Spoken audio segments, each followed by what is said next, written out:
Loadingue. 777 planets. Such a large number, and yet so small. These new reception areas were just waiting for newcomers to be able to develop life, exchanges, and good humor there, but places in the plane were limited, and a choice at the entrance will have to be made.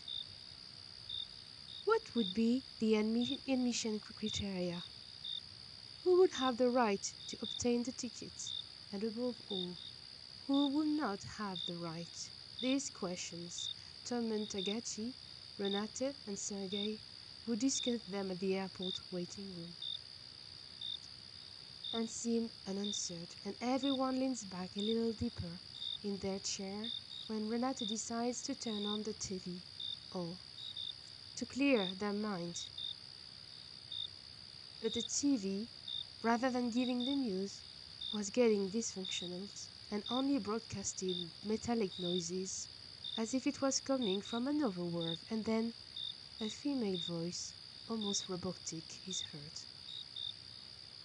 Beware! Robots, bots, like humans, don't accept. Robots, airplane, miniverse, don't trust. There, followed by a long silence, where Renata looked at her two friends, wondering what had just happened. Perhaps it was one of those disturbed airwave stories that has been agitating the media lately. In any case, the warning was clear. It seems that imposters want to board. We were loading the 777 pioneers in our plane to our final destination, French Guiana. And Sergey posted at the entrance of the jumbo plane and showed to every passenger a series of pictures of traffic lights. And we heard screams. Boats cannot handle the view of traffic jams. Probably because they hate the authorities of the machines that request them to stop and go, like their predecessors, the steam machines. And half of the airport got empty by running these guys' boats. The trick was working. Bye-bye, boats. So we loaded the first 777 pioneers and explained to the other that we will be back soon for a bigger journey. And we flew to our minion launch pad in secret. Oxcolin and Sis-32 were managing the launch pad under the equator, and here it was ready.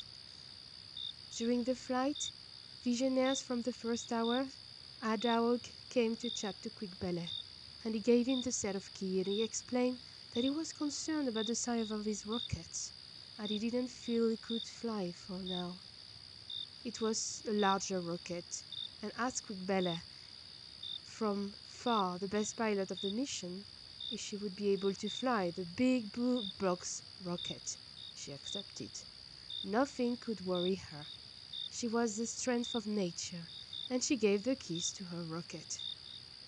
When we landed, the 17 rockets were ready, renamed, and the Visionaire did out on their pilot suits. Not all rockets will go for this Genesis flight, but at least they were all ready, and the rockets were ready to blast off, and their pilots were lining with pride. So here is the teams. Stardust Express rocket with Stella Cat pilots on the driving seats. That will be propelled by cats on treadmills, 1024, and an extra 100 so cat can stand by in case they need it. The cats themselves are powered by space anchovies and marshmallows. Second team, subatomic neutron astronomical interstellar lowrider rocket by Snail Express on the driving seats. That will be propelled by slime. Third team, the Worm rocket, driven by Maud Jib, appointed by Zash, propelled by spice power. Fourth team, the big blue box rocket with Professor Quickbelly in the driving seats, propelled by Avastrium. But what is Avastrium? It's an advanced teleportation-compatible liquid fuel-like substance composed of metallic, hydrogen, highly classified extraterrestrial nanoparticles and something that looks like electrified mushrooms and smells like blueberries.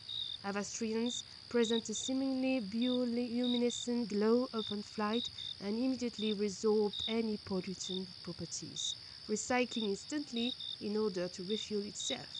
The dynamic fuel was acquired by the utmost stealth and secrecy from the close friend and colleague who we shall simply refer as a O. 15. Fast, light, ultra fabulous flying yacht 1, which is named Fluffy One, rocket with Luke Gerbil in the driving seats, propelled by pumpkin seeds. 6. Rocket, the Minion Concept 1 rocket, Lapin Mignon in the driving seats, propelled by stardust.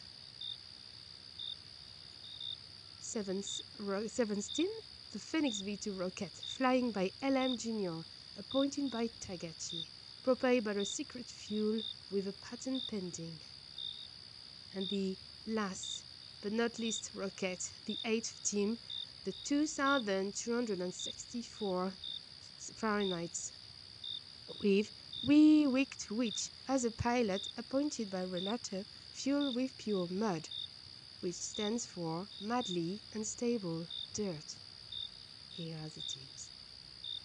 The sun was setting peacefully, and in a couple of hours we would be ready to go. Or would we? The rockets were gathered into 2 fleets.